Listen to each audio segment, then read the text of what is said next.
Mes chers collègues, messieurs les officiers généraux, nous continuons donc aujourd'hui notre cycle portant sur l'Afrique avec une matinée consacrée à notre coopération avec les pays africains, avec pour cette première audition un focus sur notre coopération en matière de sécurité et de défense. La direction de la coopération de la sécurité et de défense, qu'on pourra appeler désormais DCSD, qui dépend du Quai d'Orsay, est un acteur majeur de cette politique. Son action s'inscrit dans le cadre de la coopération structurelle qui vise au renforcement capacitaire et logistique des armées ou forces sécuritaires des pays partenaires. Cette coopération est complémentaire de la coopération opérationnelle des armées menée dans le cadre des domaines respectifs par le ministère des Armées et le ministère de l'Intérieur. Donc voilà, bien avoir en tête la coopération structurelle, la coopération opérationnelle. Mon général, vous pourrez peut-être revenir pour bien préciser les choses si je n'ai pas suffisamment bien présenté. En tout cas, ces coopérations s'inscrivent dans la stratégie française de moyen et de long terme de renforcement également des capacités de l'État de droit dans les pays partenaires. Pour nous en parler, nous avons le plaisir de recevoir le général de corps d'armée Colcombet, donc le DCSD, le directeur de la coopération de sécurité et de défense. Bienvenue, mon général. Vous pourrez nous présenter les principaux modes d'action de votre action, de votre direction en Afrique, son adaptation au nouveau contexte politique, ainsi que la prise en compte des nouvelles menaces et l'augmentation d'ailleurs également du nombre d'acteurs de la sécurité.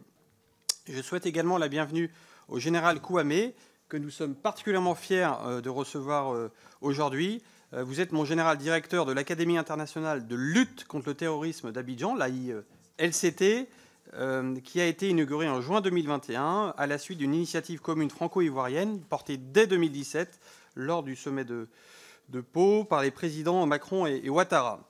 Le chef d'état-major français, notre SEMA, nous en a dressé un portrait très élogieux la semaine dernière. Alors, pour ma part, je n'étais pas là, j'étais en Suède avec le président de la République, mais j'ai eu le compte-rendu lors de sa dernière audition parlant de démarches novatrices et de modèles complets. Donc, merci beaucoup, mon général, de vous être rendu jusque nous pour nous présenter cette initiative. Voilà, je ne suis pas plus long, messieurs les officiers généraux. Je vous laisse la parole. Je vous rappelle que cette audition est publique, mais que si vous estimez que certaines réponses ne pouvaient se faire qu'à huis clos, nous pouvons prévoir un moment à huis clos en fin de séance. Mon général, vous avez la parole. Monsieur le Président, Mesdames et Messieurs les députés, c'est un vrai plaisir d'être ici avec vous ce matin pour partager ces réflexions sur la coopération en Afrique, la coopération portée en particulier par la DCSD.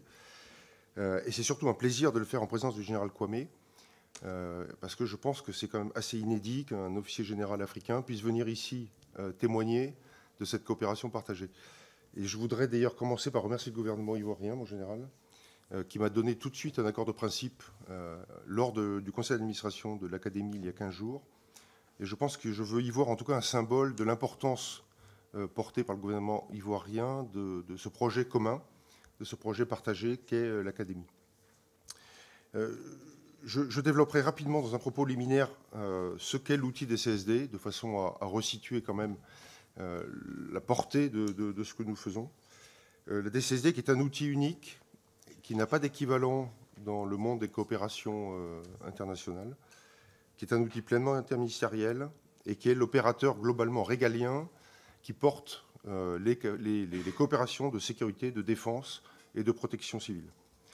Je ferai également un petit focus quand même sur la stratégie actuelle et les projets en Afrique avec l'actualité du moment. Et enfin, quelques mots sur les perspectives, les enjeux qui s'ouvrent dans cette nouvelle dans le contexte actuel avec la nouvelle dynamique qui s'est enclenchée. La DCSD donc, vient, vous le savez, du ministère de la Coopération.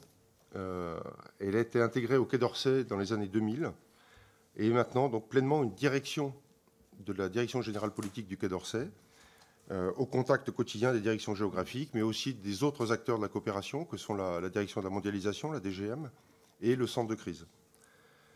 En 2008, la DCMD est devenue DCSD. 2008, c'était le livre blanc sécurité et défense. Et donc, c'est une phase d'expansion, puisqu'on a incorporé à la partie militaire qui préexistait l'ensemble du spectre des coopérations d'État, en particulier donc la police, la gendarmerie, la protection civile. Et de plus en plus, cet aspect interministériel se développe avec des douaniers dans le réseau maintenant, qui sont des coopérants intégrés dans cette structure du Quai d'Orsay, un magistrat, et surtout les affaires maritimes qui prennent de plus en plus de place dans des opérations d'action d'État en mer. Donc on couvre vraiment tout ce spectre. On est présent, la DCSD, dans une cinquantaine de pays, 300 experts coopérants déployés, donc un réseau qui est quand même relativement dense et important, bien loin de ce qu'il a pu être une trentaine d'années auparavant, où on était pratiquement 10 fois plus, mais permettant de couvrir quand même beaucoup de thématiques différentes. Historiquement, on est toujours effectivement lié au continent africain, parce que 2/3 de la présence de la DCSD est sur le continent africain, et 2/3 de nos actions sont au ministère de la Défense, au ministère des Armées. Donc on est encore, vous voyez, sur ces deux pieds un peu déséquilibrés, avec deux expansions majeures en cours, une expansion géographique et une expansion thématique. L'expansion géographique, c'est de mieux couvrir en particulier l'Indo-Pacifique, et de développer des coopérations pour soutenir la stratégie française dans l'Indo-Pacifique. Donc ça se traduit par des projets portés à Singapour, au Sri Lanka, en Australie, dans les îles du Pacifique autour de la Nouvelle-Calédonie. Et puis couvrir également les coopérations en Europe, ce qui est tout à fait nouveau pour la direction, puisque nous allons déployer un coopérant spécialiste de formation au déminage en Ukraine, ainsi qu'un coopérant en Moldavie.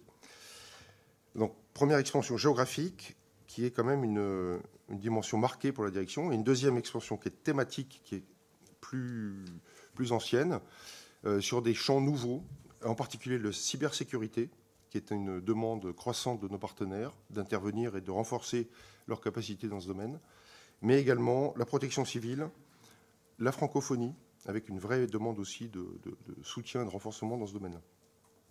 Deux grands modes d'action, pour être très schématique. Le premier, c'est l'action à travers de la formation, le renforcement de capacité à travers la formation, et ensuite le développement de projets, les deux grands modes d'action de la direction. En termes de formation, chaque année, c'est à peu près 1200 stagiaires étrangers qui viennent en France suivre des scolarités dans nos écoles. Et là aussi, sur tout le spectre, aussi bien des écoles de formation initiale que des écoles de formation comme l'école de guerre à Paris, l'école des commissaires à Saint-Cyr-au-Mont-d'Or, des écoles de police, des écoles de formation pour les affaires maritimes également. Et en fait, on est quelque part l'opérateur pour ces deux ministères partenaires de la mise en formation, de la gestion des officiers étrangers qui viennent faire des scolarités en France.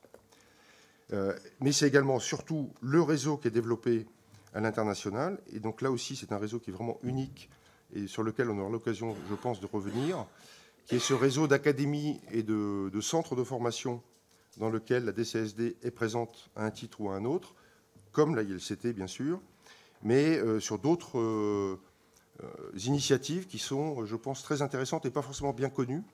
Je prendrai les deux exemples. L'exemple du Liban, avec l'Académie de police d'Aramoun, qui forme les commissaires de police de la région, libanais, mais aussi de la région, et qui est en partenariat avec l'Université de Lyon 3, qui est l'université qui forme nos commissaires à l'école de Saint-Cyr-au-Mont-d'Or, et qui délivre le même master et la même formation aux commissaires de police libanais. On est également présent, bien sûr, dans d'autres centres de formation, 5 ou 6 écoles de guerre, des centres de formation d'officiers, des centres de formation initiaux. Mais le cœur de la DCSD, c'est ce réseau d'écoles nationales à vocation régionale que vous avez peut-être connu sous l'acronyme ENVR, qui sont donc des écoles nationales portées par les pays, mais avec un partenariat très étroit avec la direction. Le principe étant que le pays met à disposition une infrastructure, l'hébergement, la direction de l'école, et la partie française met en quelque sorte l'ingénierie pédagogique, le directeur des études, et surtout finance l'ensemble des stagiaires de la sous-région qui viennent dans ces écoles. Alors, ce réseau d'écoles couvre une vingtaine de pays, une dizaine de thématiques. Donc, à titre d'exemple, il y a une école unique, parce que c'est la seule qui existe sur le continent africain, de cybersécurité et de formation pour des experts de cybersécurité qui est à Dakar, une école de police judiciaire qui est à Djibouti, un pôle santé au Togo et au Gabon qui forme des médecins militaires, une école de sécurité maritime à Abidjan, une école de déminage au Bénin. Je pourrais continuer comme ça et décliner l'ensemble du spectre. Mais ce réseau d'écoles, c'est vraiment, je pense, une spécificité française, encore une fois unique dans le paysage de ces coopérations, et qui va être le point de départ et le point de démarrage, je pense, des 10 ans qui viennent en termes d'expansion de nos coopérations. En particulier avec nos alliés, nos partenaires européens, qui ont bien compris l'intérêt de ces centres de formation installés et qui veulent et qui nous demandent d'utiliser ces centres comme des hubs de formation dans lesquels ils pourraient envoyer leurs experts et qui nous permettraient de démultiplier le travail qui est fait. Dans ces écoles, il y a effectivement des écoles phares, la ILCT sur lequel le général pourra développer ensuite le projet. École phare parce que la ILCT est un peu présentée comme la vitrine ou la maison témoin de ce réseau d'écoles, pour deux raisons. La première, parce qu'elle est sur une autre dimension. Maintenant, il y a 13 partenaires internationaux qui sont à bord, avec un budget dimensionnant, puisqu'il est de plus de 60 millions d'euros d'investissement, et français et de nos partenaires. Et surtout, une organisation avec 3 piliers qui est assez novatrice. Un pilier qui est très interministériel et qui permet d'étudier et d'enseigner la lutte contre le terrorisme sous un angle judiciaire, de la police judiciaire, de la magistrature, donc avec des experts qui viennent d'un peu partout enseigner ce pilier très interministériel. Un pilier qui est très opérationnel et qui permet de faire de la formation opérationnelle avec les unités spécialisées du GIGN, du RAID ou des forces spéciales. Et un troisième pilier assez innovant qui est un centre de recherche et qui permet surtout aussi de financer des bourses et de financer un écosystème de chercheurs africains dans ce domaine de la lutte contre le terrorisme. ENVR en pleine expansion, parce que cette année, nous allons créer 5 nouvelles écoles sur le continent africain essentiellement, mais pas que. Il y a un projet dans les Balkans d'une école cyber, d'un centre cyber qui sera posé au Monténégro en partenariat avec la Slovénie. Une école de formation maritime au Sri Lanka, une école de protection de la biodiversité et des espaces naturels au Congo et au Gabon, et ensuite une école de transmission qui sera positionnée sur Abidjan. Donc vous l'avez compris, c'est vraiment le cœur de l'action de la DCSD d'agir à travers la formation en France et dans ce réseau d'écoles. Le deuxième mode d'action, ce sont des projets qui sont menés. Donc là aussi, je pourrais revenir dans les questions, je ne vais pas m'étendre plus ici, mais ce sont des projets qui sont portés par un coopérant, souvent avec un opérateur qui lui permet d'appuyer son expertise, parce que tout seul, il a du mal quand même à développer ce genre de capacité. Mais on travaille en convention très fréquemment avec Expertise France, avec DCI, avec les économas des armées, avec toute la galaxie des opérateurs, que ce soit Civipol pour le ministère de l'Intérieur, l'AFD bien évidemment, mais également des opérateurs étrangers comme Enabel, Cogenta. Et donc forcément, dans ce paysage de la coopération qui se complexifie, le rôle de coopérant des CSD, d'experts des CSD, devient de plus en plus une sorte d'incubateur ou de catalyseur présent au sein de l'équipe gouvernementale du partenaire et qui permet d'appuyer et de développer des projets.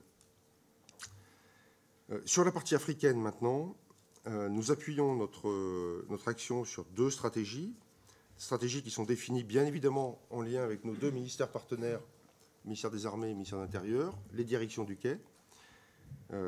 Très schématiquement, là aussi, dans la partie stratégie, la partie géographique de la stratégie, le but c'est de participer à l'endiguement des menaces autour de la périphérie de la bande sahélienne, de renforcer nos capacités de l'action d'État en mer dans le golfe de Guinée, et également sur l'autre volet africain, sur la partie est, de renforcer les espaces de souveraineté autour de la zone sud de l'océan Indien, de la Réunion et de Mayotte.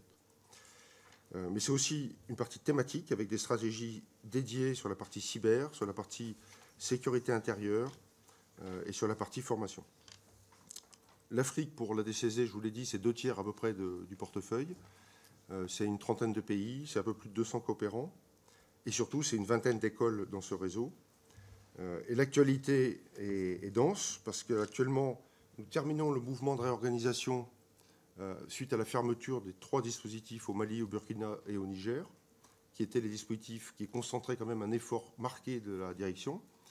Et donc cette réorganisation se traduit par la relocalisation de 4 écoles qui étaient présentes dans ces pays. Donc il y a une école de logistique qui va être au Bénin, qui est déjà repartie au Bénin, une école qui est menée par les douanes qui s'appelle l'Académie des frontières, qui va être également relocalisée, une école de protection civile qui était à Ouaga, qui va aller à Djibouti, et une école de santé qui va rejoindre le pôle de santé de Lomé au Togo. Donc c'est une réorganisation qui est relativement complexe à mener, mais à la fois facilitée également, parce qu'au moment où on commençait à fermer ces écoles, où on annonçait à nos partenaires que nous allions fermer les sites, il y avait 5 pays qui étaient déjà en train de venir nous demander de récupérer chez eux ces écoles, parce que je pense que, c'est un vrai outil de formation très intéressant pour le pays, mais c'est aussi un outil de rayonnement pour ces pays, qui leur permet d'attirer en formation toute la sous-région dans leurs écoles. Le deuxième axe de l'actualité africaine, c'est l'appui au ministère des Armées dans la transformation des bases, et on pourra y revenir si vous le souhaitez pendant les questions, de façon à immerger dans ces bases des centres de formation, et donc des ENVR, des académies portées en commun avec la DCSD. Donc ça sera le cas à Abidjan, au camp Port-Boué, où une école de transmission va voir le jour pour former les spécialistes dans ce domaine-là. Et également au Gabon, sur le camp de Charles de Gaulle, une école d'administration qui sera également rentrée dans l'école, dans le camp, et qui permettra de donner cette dimension de partenariat partagé sur le camp. Pour autant, comme le disaient nos anciens, pendant les travaux, la vente continue. Et pendant que cette réorganisation se fait, il y a énormément de projets, il y a une vraie ambition qui est portée, parce qu'il y a de plus en plus de demandes de nos partenaires pour une coopération dans ce domaine de la défense et de la sécurité intérieure. Et je cite juste trois projets. L'école cyber de Dakar, qui est un hub technique qui est en pleine expansion, qui va peut-être être répliqué en Afrique du Sud à la demande des Sud-Africains qui veulent également se doter d'un outil de formation dans ce domaine, en particulier dans toute la partie, vous savez, de traçabilité des bitcoins et de problèmes de crypto-monnaie. Deuxième axe très fort, c'est sur la protection civile en Afrique, en particulier sur l'Afrique de l'Ouest. Un pays comme le Cameroun, mais aussi le Bénin, la Mauritanie, le Sénégal, la Côte d'Ivoire, nous demandent d'investir massivement, et là aussi on le fait bien sûr avec l'AFD et bien sûr avec des partenaires opérateurs, de façon à développer des centres de secours, un maillage territorial et parfois même tout simplement un numéro d'appel centralisé pour le pays et de développer une plateforme d'appel de secours. Et puis dernier point qui est également un axe d'expansion, c'est la formation professionnelle. Et la direction mène 2 projets dans ce domaine-là, un en Guinée-Conakry et un au Congo-Kinshasa, de formation sous l'angle, vous savez, le service militaire adapté qui existe dans nos territoires outre-mer. Et donc c'est des projets qui sont en pleine expansion. Là aussi, il y a beaucoup de demandes. Et c'est d'essayer de créer des centres de formation. Alors, celui de Guinée-Conakry a une dizaine d'années maintenant, est en bonne santé. Celui de Kinshasa démarre. Et il y a beaucoup d'autres pays qui nous demandent également de lancer ce genre d'initiative pour former soit des jeunes qui étaient dans des rébellions pour leur permettre de se reconvertir, soit des jeunes qui sont sortis des systèmes scolaires et qui ont besoin de formation. Voilà, pour ne pas être trop long, donc troisième point sur cette nouvelle période qui s'ouvre. Donc la fin de Barkhane, bien sûr, le départ du Sahel, la réorganisation en cours, qui est une vraie transformation, mais qui ouvre aussi beaucoup d'opportunités. Et c'est pour ça que j'ai un discours assez optimiste sur l'avenir de nos coopérations. Parce que cette transformation appelle un nouveau dialogue et appelle un dialogue avec nos partenaires qui permet de partir sur de nouvelles initiatives, de nouvelles opportunités. Il y a 4 points que je voudrais développer rapidement. Le premier, c'est ce formidable réseau d'écoles et d'académies qui va être, comme je le disais, le point d'ancrage de développement de ces coopérations, sous 3 dimensions. Une dimension thématique pour développer le réseau sur des axes qui n'existent pas ou qui ont besoin d'être renforcés, en particulier dans le domaine de la sécurité maritime. Il y a un vrai aussi besoin de nos partenaires exprimés sur la côte africaine de renforcer les capacités non seulement de la marine, mais aussi de l'action d'État en mer de façon plus générale sur les problématiques de pêche, de pollution et de gestion de l'espace de leurs ZEE. Sur la protection civile, j'en ai parlé. Une autre thématique qui aussi est très importante, c'est la problématique protection des espaces naturels, lutte contre les trafics, gestion en fait de la partie de ces parcs naturels. Deuxième dimension, c'est une dimension de gouvernance, qui était aussi un axe d'expansion très important et qui est le début d'une nouvelle aventure, je pense, qui est l'ouverture de ces centres et de ces écoles à nos partenaires européens en particulier. Et donc, l'Union européenne est un acteur majeur de la coopération, bien sûr, de plus en plus. mais a lancé, vous le savez, peut-être une initiative qui s'appelle Security and Defense Initiative, pour remplacer les missions qu'il menait sous forme de missions de formation, donc les fameuses EUTM, les Training Missions de l'Union européenne. Et donc cette initiative qui est lancée dans le domaine de la sécurité et de la défense va se traduire concrètement par l'envoi de conseillers militaires, de conseillers sécurité intérieure dans les ambassades, les délégations de l'Union européenne, en particulier dans les pays africains concernés. Et l'idée, c'est de répliquer un petit peu le mode de coopération porté par la DCSD, et il nous demande de venir s'appuyer sur nos centres, sur les écoles du réseau, pour venir délivrer dans ces écoles qui existent et qui ont déjà les stagiaires qui sont présents, et envoyer des experts. Donc nous, on y voit aussi un avantage majeur, c'est aussi de partager les compétences, de partager les financements. Et à ce titre-là, l'AILCT fait exemple, là aussi, de maisons témoins, puisqu'il y a maintenant 13 pays bailleurs qui sont présents. Les États-Unis, bien évidemment, le Canada, l'Australie, la Norvège, les Pays-Bas, le Danemark et l'Italie, et j'en passe, c'est des meilleurs. Mais cette expansion vers des partenaires va nécessiter également un effort de gouvernance de ces écoles, de façon à avoir un conseil d'administration structuré, puisqu'on va changer vraiment de palier, de dimension dans la gestion de ces écoles. Et puis le troisième axe, rapidement, c'est l'histoire de méthode, et d'essayer de répliquer ces trois piliers que je présentais rapidement de l'AILCT, d'avoir un pilier très interministériel, un pilier plutôt opérationnel et une troisième dimension recherche qui permettra de donner une vraie épaisseur à ces écoles. Deuxième axe, très rapidement également, toutes ces nouvelles initiatives qui arrivent, donc des initiatives, vous avez vu le 14 juillet dernier, tous ces jeunes des lycées militaires africains, des écoles de formation initiale africaine, qui sont très importantes dans ces pays, parce que c'est souvent là, d'ailleurs, où le vivier et l'élite du pays est formée, sont tous venus défiler sur les Champs-Élysées.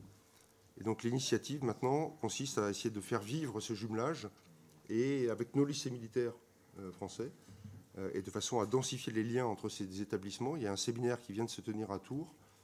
Et là aussi, c'est un axe très intéressant, parce qu'on travaille sur la jeunesse et on travaille sur l'avenir, on forme des générations qui auront cette habitude de travailler ensemble. Mais c'est aussi le cas sur des échanges réciproques, là aussi c'est nouveau, de cadres africains qui viennent dans nos écoles comme formateurs. Il y a un capitaine ivoirien qui est actuellement à Côte-Quidan en tant que formateur des élèves français à Côte-Quidan, un capitaine français qui est à l'école de Zambacro en Côte d'Ivoire et qui forme en réciproque des élèves officiers ivoiriens. Un Mauritanien devrait venir à l'école d'état-major en France. Et des stagiaires français sont maintenant bien plus présents dans les écoles de nos partenaires qu'avant. Et cet aspect d'équilibre, de réciprocité est aussi très intéressant, parce que ces jeunes stagiaires, c'est assez nouveau d'avoir un stagiaire à l'école de guerre de Nouakchott en Mauritanie, par exemple. C'est aussi une expérience extraordinaire pour ces jeunes officiers qui se forment et qui vont effectivement découvrir aussi beaucoup de choses. Troisième axe, c'est l'augmentation des offres de formation en France en particulier, de façon à développer encore une fois la surface de contact. Donc c'est vrai par l'augmentation de places dans les structures qui existent, mais aussi par des stages nouveaux, des formations nouvelles qui sont développées. Donc c'est vrai à l'école des administrateurs maritimes au Havre, par exemple, avec un cursus qui vient d'être mis en place pour des officiers étrangers, dans les écoles de sapeurs-pompiers, dans les écoles du renseignement, dans le domaine du renseignement, de la contre-ingérence, de la formation aux médias. Et donc il y a une vraie réflexion pour essayer de doubler minimum le nombre de places que nous offrons à nos partenaires africains dans les cursus de formation français. Voilà, et puis dernier point qui est un point de réflexion aussi sur lequel je pourrais répondre dans les questions si vous le souhaitez, c'est le rôle de catalyseur ou de travail en commun avec l'équipe France dans un paysage de coopération qui est de plus en plus complexe et de plus en plus concurrentiel, je pense aussi, on peut le dire, avec tous nos opérateurs. Expertise France, je les ai cités, Civipol, Défense Conseil International, l'EDA, et puis d'autres, l'IFESO, TEMIS, la COGINTA, ENABEL, l'AFD, bien sûr, dans lequel la DCSD joue un rôle, comme je disais, d'incubateur ou de catalyseur, de porter l'expertise gouvernementale d'un projet avec le partenaire et l'ambassade pour permettre le développement en équipe France de projets beaucoup plus ambitieux. Le portage type, c'est celui qu'on est en train de développer à Singapour sur un projet qui s'appelle Global Port Security, pour la sécurité portuaire d'une dizaine de ports autour de la région de Singapour. Le but étant à la fois de gérer des incidents réels qui ont eu lieu dans ces ports, qui ont une incidence très forte pour le commerce international français, puisque sur les voies de navigation, mais également de diffuser les bonnes pratiques et de travailler sur la prévention de ces risques et de ces incidents. Et donc c'est un expert spécialiste de la protection civile français qui est basé à Singapour et qui va s'appuyer sur un opérateur et l'Union européenne pour développer un projet vraiment ambitieux sur une dizaine de ports de la région et avec un appui d'une dizaine de millions d'euros de l'Union européenne. Voilà, ça c'est quelque part l'avenir de ces projets en coopération, d'un expert qui va développer avec des opérateurs un projet un peu ambitieux. Voilà, j'ai été très rapide, j'ai survolé ce que je voulais vous dire de la DCSD. N'hésitez pas à y revenir pendant les questions. Je laisserai la parole au général Alla, ou le président. Merci, mon général, pour cette présentation de la DCSD, dont on mesure bien l'ampleur de la mission, à la fois dans un cadre interministériel, international, et qui finalement nous donne également des belles perspectives en matière de coopération, notamment en matière de sécurité et de défense. Et désormais, effectivement, la parole a été au général Kwame, directeur de l'AILCT en Côte d'Ivoire. Mon général, nous avons hâte de vous entendre. Je vous remercie, Monsieur le Président. C'est véritablement un honneur et un grand privilège pour moi d'être au milieu de vous ce matin pour vous présenter l'Académie internationale de lutte contre le terrorisme, qui est un outil structurel de la stratégie de lutte contre le terrorisme en Afrique. Je voudrais dire un grand merci au gouvernement de Côte d'Ivoire qui a autorisé cette mission. Dire merci également au général de corps d'armée Kolkombe, qui a bien voulu m'associer à cette audition. Et merci, Monsieur le Président, pour votre accueil. Alors, en guise d'introduction, le Sahel fait face depuis près d'un quart de siècle à de nombreuses convulsions sécuritaires qui sont d'origine djihadiste. Dans le chemin d'expansionnisme des mouvements djihadistes vers les pays du Golfe de Guinée, la Côte d'Ivoire apparaît comme un objectif stratégique, d'autant plus qu'elle symbolise l'ancrage d'une présence occidentale visée par le narratif djihadiste. C'est au regard donc de cette menace que le gouvernement de la Côte d'Ivoire, en liaison, j'allais dire en partenariat avec le gouvernement de la France, a créé l'Académie internationale de lutte contre le terrorisme. Ce projet, qui est unique, a été porté par nos deux présidents, à savoir le président Alassane Ouattara et le président Emmanuel Macron, lors du sommet Union africaine-Union européenne qui s'est tenu en novembre 2017 à Abidjan. L'objectif est donc de renforcer l'état de droit et la protection des populations africaines contre la menace terroriste en améliorant la réponse des pays africains.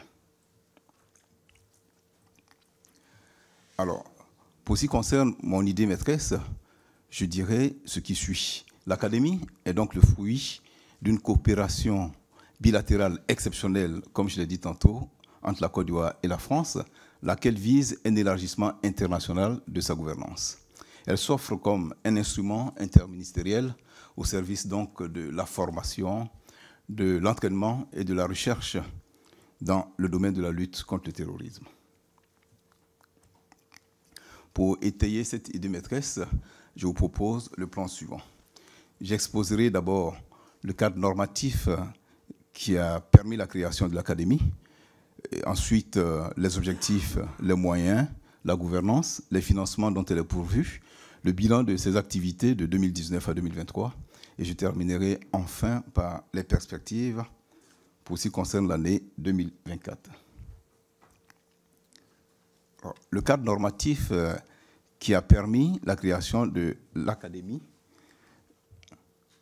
est constitué de plusieurs accords intergouvernementaux ivoiro-français, dont le premier a été signé le 21 décembre 2019 et est relatif à la création d'une Académie internationale de lutte contre le terrorisme.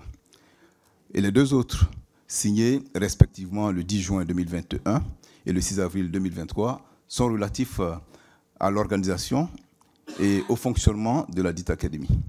Ensuite, il y a eu plusieurs décrets, dont le premier portant organisation et fonctionnement de l'Académie et le deuxième qui porte nomination de votre serviteur en qualité de directeur général de cet outil. Et enfin, une loi, celle du 11 mars 2022, qui porte ratification de l'ordonnance de création de l'Académie. Alors, pour ce qui concerne les objectifs et les moyens, nous allons commencer par la cartographie de l'Académie. Alors, l'Académie, comme vous le savez, c'est un projet qui se veut ambitieux et est déployé sur un site adapté. Elle est située à 65 km d'Abidjan, dans une localité qu'on appelle Jacquesville, et elle est localisée entre la mer et la lagune. Elle est déployée sur une superficie de 1200 hectares de cocoteraies. Et comme vous le voyez sur le panneau de droite, au sud, vous avez la zone administrative de l'Académie et au nord, l'espace d'entraînement.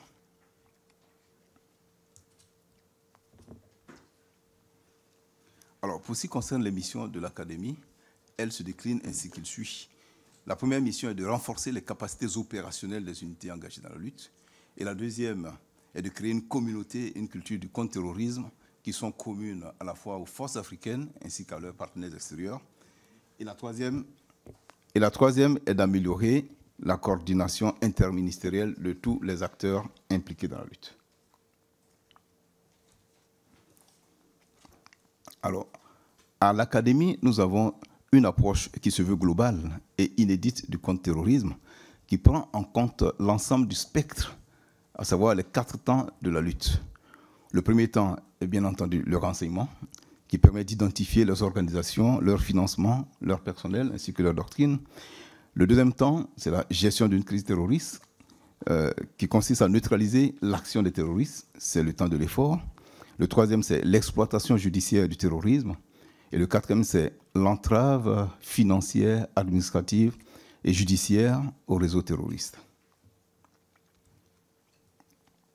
Pour ce qui concerne le projet pédagogique, il s'articule autour de 3 piliers, dont le premier est l'école interministérielle de formation des cadres, qui a été créée en 2019. Le deuxième pilier est le complexe d'entraînement de forces spéciales et des unités d'intervention spécialisées, qui a été créé en 2020. Et le troisième est l'Institut de recherche, dont le premier colloque s'est tenu en 2021 à Abidjan. Alors, l'Académie, comme je l'ai dit tantôt, est une initiative bilatérale novatrice pour un projet international et qui est basée sur un engagement interministériel qui est indispensable à sa mise en œuvre. En Côte d'Ivoire, la coordination de nos activités est assurée par la primature.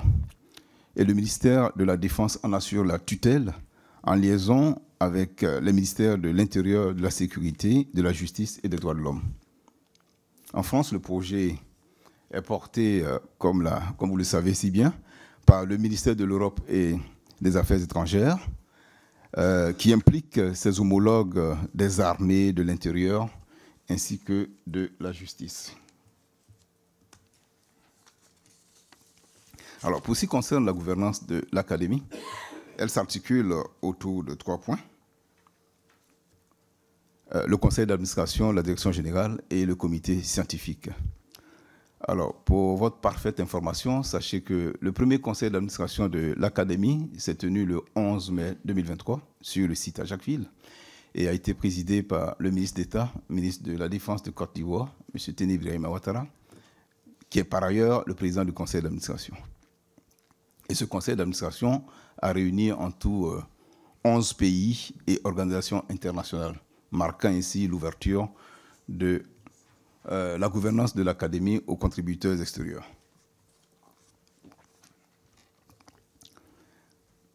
Le deuxième conseil d'administration a eu lieu, quant à lui, le 11 janvier 2024, toujours sur le site de l'Académie, et a regroupé 16 pays et organisations internationales. Les membres fondateurs, la composition du conseil d'administration se décline de la façon suivante. Les membres fondateurs sont bien évidemment la Côte d'Ivoire et la France. Les membres permanents dont on bénéficie de l'appui politique, j'allais dire, c'est l'Union africaine et la CEDEAO, la Communauté des États de l'Afrique de l'Ouest. Les membres actifs, ce sont les membres, ce sont les pays, les organisations internationales, les partenaires techniques et financiers, dont la contribution annuelle minimale est de 500 €. Pour ce qui concerne le seuil minimum de 150 000 €, ce seuil a été proposé pour être membre associé et ce seuil va être rediscuté lors d'un comité technique à la demande du président du conseil d'administration. Et à cette occasion, des critères inclusifs vont être proposés pour permettre aux pays africains d'y participer en mettant à disposition des experts.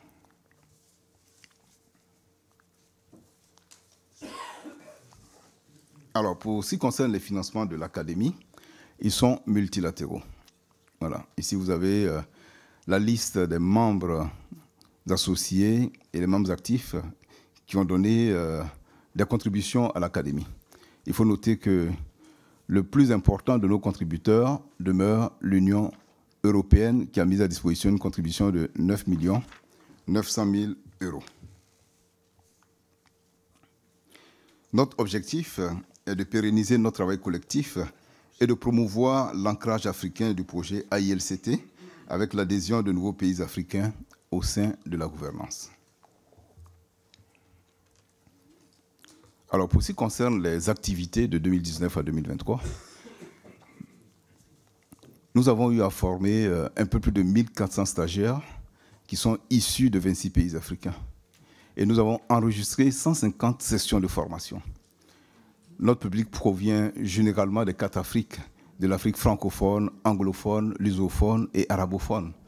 Le public est d'un statut divers.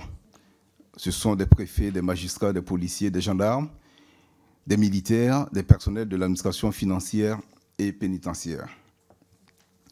Les experts sont essentiellement pour l'heure des Français et des Ivoiriens. Pour ce qui concerne la Côte d'Ivoire, ils proviennent des forces spéciales de la gendarmerie, de la police nationale, des sapeurs-pompiers et du ministère de la Justice. En France, c'est le parquet national antiterroriste, la sous-direction antiterroriste, la direction générale des services intérieurs, j'espère que je ne me trompe pas, le commandement des opérations spéciales, la direction du renseignement militaire, le GIGN, le RAID, l'École nationale de magistrature. Nous avons, depuis pratiquement 6 mois, nous avons observé la présence d'un contributeur extérieur, il est allemand. Voilà. Et il intervient essentiellement au niveau du pilier 2. Voilà. Et il est issu d'une structure qui est le GSG9, une structure allemande.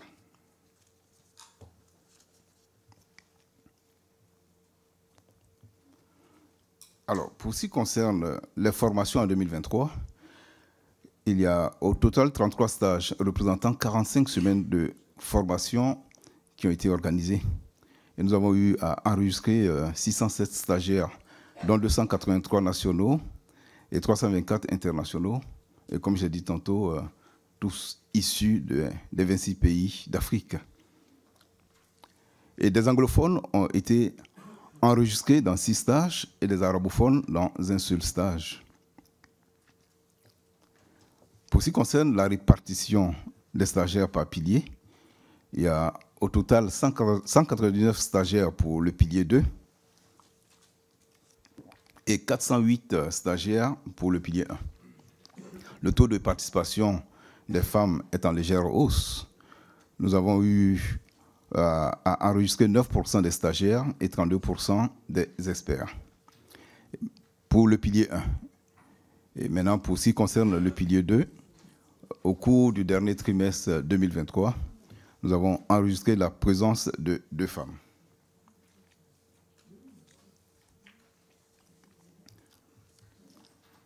Alors, toujours au titre du bilan des activités, sachez que les activités de l'Académie ont été caractérisées par des développements, ont été caractérisées par des partenariats. voilà, des partenariats, notamment avec une institution internationale qui est l'ONUDC, l'Office des Nations Unies contre la drogue et le crime, et également par l'Organisation pour l'interdiction des armes chimiques, l'Organe international pour le contrôle des stupéfiants et également le Comité international de la Croix-Rouge. Les interventions d'entités internationales telles que le CICR, donc le Comité international de la Croix-Rouge, ont permis au pilier 1 de bénéficier de formations sur le droit international humanitaire. Le partenariat avec l'ONUDC a permis à l'Académie d'abriter sur son site une formation régionale au traitement des engins explosifs improvisés. Et des séminaires ont été organisés au profit des parlementaires ivoiriens de la Commission Sécurité et Défense.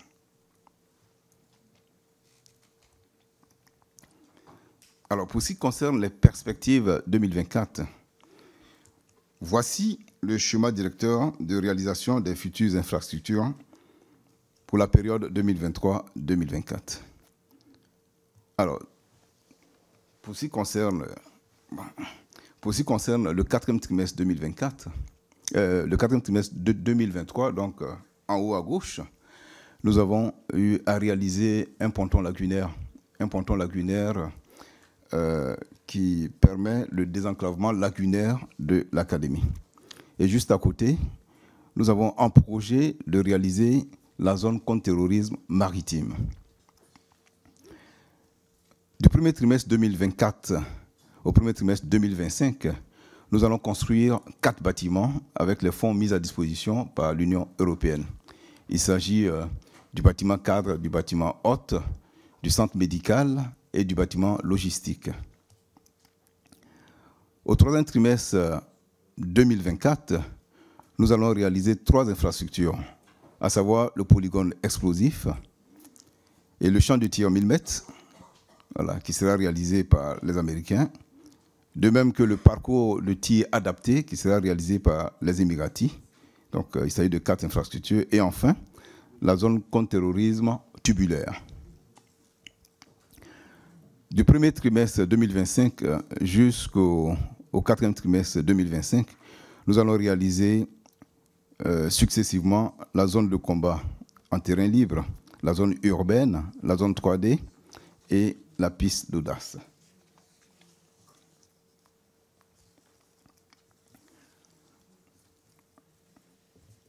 Alors, pour ce qui concerne les perspectives 2024 toujours, il sera question pour nous de favoriser la dimension africaine de l'Académie à travers sa labellisation comme centre d'excellence par l'Union africaine. Nous allons aider également au développement de la pédagogie en s'appuyant sur des partenariats de haut niveau, notamment avec l'ONUDC, l'Académie militaire de Saint-Cyr, le Kouet-Kidan, l'Institut international pour la justice et l'état de droit. Et nous allons enfin sécuriser le site de l'Académie par l'édification d'une culture. Alors, l'option, c'est une lutte antiterroriste déterminée, respectueuse des droits de l'homme et des conventions internationales. Voilà. Effectivement, nous avons aussi, nous avons pour ambition de recentrer, donc de revoir, en accord avec la DCSD, et à la demande même de l'Union européenne, le recentrement de nos efforts de formation pour qu'elle porte encore plus sur l'état de la menace. Parce que, comme vous le savez, la menace est en train de descendre depuis les pays sahéliens vers les pays côtiers. Donc, il sera question pour nous, tout en maintenant la coopération avec les 26 pays dont j'ai parlé, voilà, d'organiser des stages à la carte au profit des pays côtiers de l'initiative d'Accra, à savoir le Ghana, la Côte d'Ivoire, le Bénin et le Togo.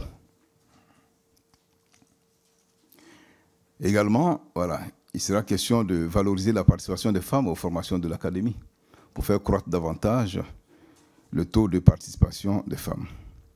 Et nous allons associer les bailleurs, voilà, parce que de plus en plus, les bailleurs souhaitent qu'on puisse les associer au processus de sélection des stagiaires. Nous sommes donc en discussion avec la DCSD pour voir la faisabilité.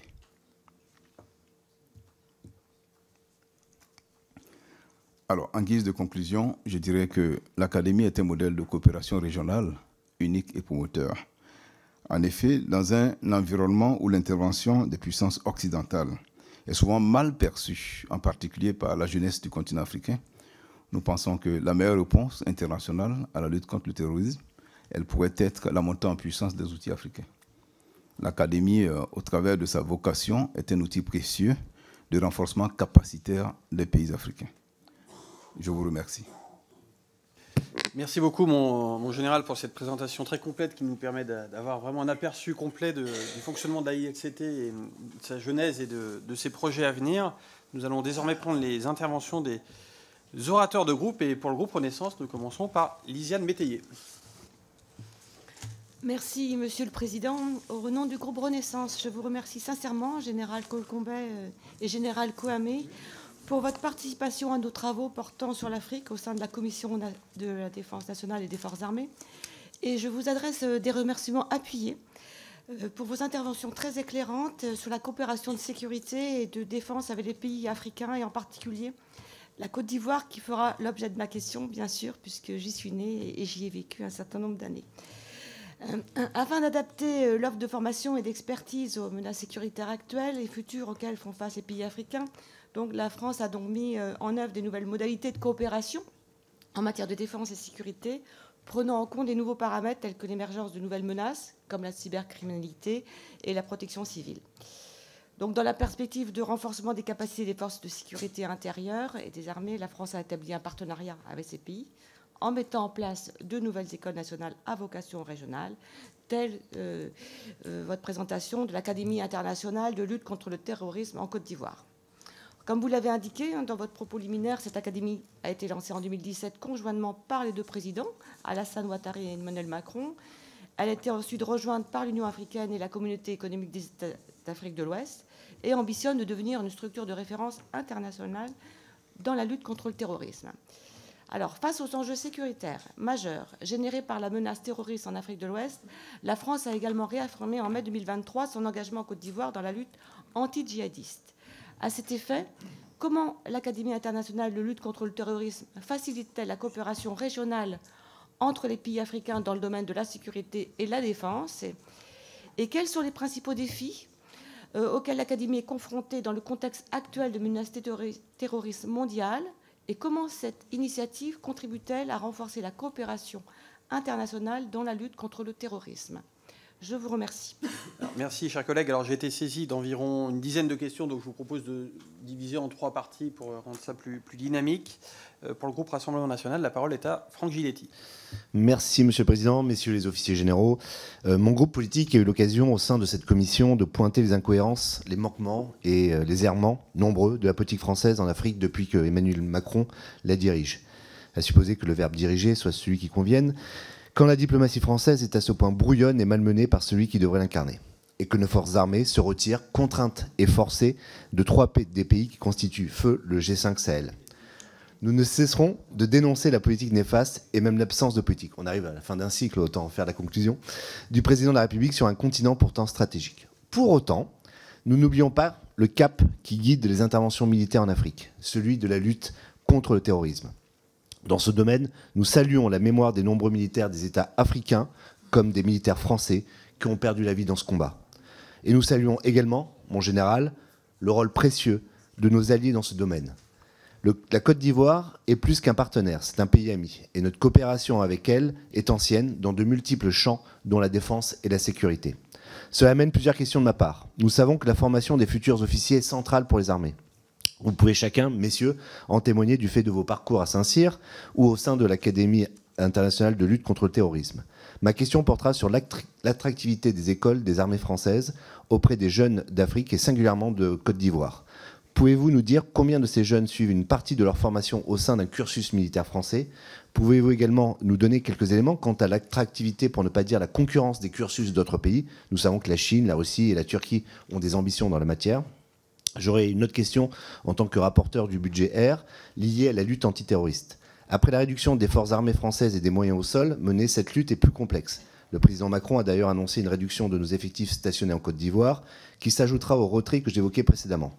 Dans ce contexte, l'intervention par les airs s'avère souvent indispensable pour frapper une cible terroriste. Nous savons cependant que, comme toutes les solutions, l'intervention aérienne n'est pas optimale et qu'elle peut provoquer des dommages collatéraux, attisant le ressentiment des populations locales. Le général français, Vincent Desportes par exemple, est très sceptique quant à la guerre depuis l'air qui, par les dommages qu'elle inflige, peut produire plus de terroristes qu'elle n'en détruit. Je me contente de citer son avis et je serais très intéressé, messieurs, d'avoir le vôtre sur cette question. Comment continuer à mener efficacement la lutte contre le terrorisme avec moins d'effectifs français, du moins au sol? Je pose la question d'un point de vue français pour le général Colcombé, et je suis par ailleurs très preneur du retour d'expérience du général Kouamé sur la manière dont la Côte d'Ivoire conçoit et mène la lutte contre le terrorisme et comment elle s'adapte à nouvelle donne concernant la France. Je vous remercie. Merci. Et pour cette première série, je propose désormais de prendre la question de la France insoumise. La parole est à Frédéric Mathieu. Merci, Monsieur le Président. Merci, messieurs les officiers généraux, pour vos présentations très intéressantes. Je vais essayer d'être le plus rapide possible. La France a des accords de coopération avec dans des pays qui constituent d'anciennes colonies françaises en Afrique, et ces accords datent des années 60. On sait qu'à une époque, le président Mitterrand avait émis quelques doutes sur l'utilité encore de ces accords tels qu'ils avaient été conclus à l'origine. Alors bien entendu, les accords évoluent, les doctrines peut-être de vie de ces accords, de comment on les fait vivre, comment on les applique, évoluent également. Néanmoins, on a le sentiment que la question continue à se poser, et notamment sur le pan accord de défense de ces accords de coopération qui sont, vous l'avez dit mon général, plus globaux que cela. Il est souvent reproché à la France de venir au secours de régimes autoritaires en difficulté interne au terme de ces accords. Parfois aussi de faire vivre ces accords en fonction de la protection des intérêts spécifiques de la France, ce qui fait naître aussi des reproches d'ingérence.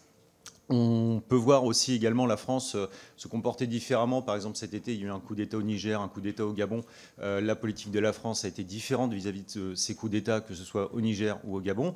On se retrouve donc avec une image de la France qui semble brouillée. Est-ce que ce sont les accords qui sont tels qu'ils ont été définis à l'origine qui sont en cause? Est-ce que c'est la façon dont on les applique? Est-ce qu'on n'aurait pas intérêt aujourd'hui à refonder de nouvelles coopérations, notamment dans le cadre des accords de défense? Le général Kouamé a signalé tout à l'heure aussi la grande interrogation que pouvait avoir la jeunesse dans différents pays du continent quant à l'ingérence le sentiment d'ingérence et d'injustice qui pouvait être tiré de la position de la France lors de différents événements, différentes crises. Et puis, ça a été rappelé aussi, on a des acteurs très agressifs qui viennent sur le continent africain, notamment la Russie et la Turquie, qui ne se privent pas de faire beaucoup d'influence, beaucoup de désinformation. Et la France est finalement l'une de leurs toutes premières cibles. Donc nous n'avons pas intérêt finalement à revoir les choses de manière un petit peu plus globale pour refonder des partenariats plus égalitaires, plus fraternels, et aussi barrer le passage à des pays comme la Russie et la Turquie. Merci. Merci à tous les trois pour vos questions. Mon général, vous souhaitez commencer? Je vais commencer en particulier sur la partie formation, effectivement, pour rester un peu dans le cœur de ce qu'on fait. Vous avez parfaitement raison, c'est-à-dire que l'axe formation initiale en particulier est dimensionnant pour les 30 ans qui suivent. La perte d'influence en particulier, ou la difficulté qu'on a avec certains membres des gouvernements au Niger, au Burkina, au Mali, vient en particulier du fait qu'ils n'ont pas du tout été dans la sphère francophone ou francophile. Ils ont été éduqués en Russie, ils ont été éduqués en Chine, et donc il y a un vrai décalage par rapport aux relations qu'on avait pu avoir avant avec des gens qui étaient passés dans nos écoles. Et on le voit régulièrement quand on se déplace. C'est une vraie richesse. D'où la volonté d'ouvrir de plus en plus de places dans les écoles de formation, d'où l'initiative vers les lycées militaires, vers la jeunesse, de façon à initier le plus vite possible ces expériences mutuelles réciproques dans la formation. On ne peut pas lutter face aux concurrents que sont la Chine, que sont la Russie, que sont même la Turquie ou le Maroc. En termes de formation, quand nous, on va rentrer 5 ou 6 officiers, ils vont en rentrer 500.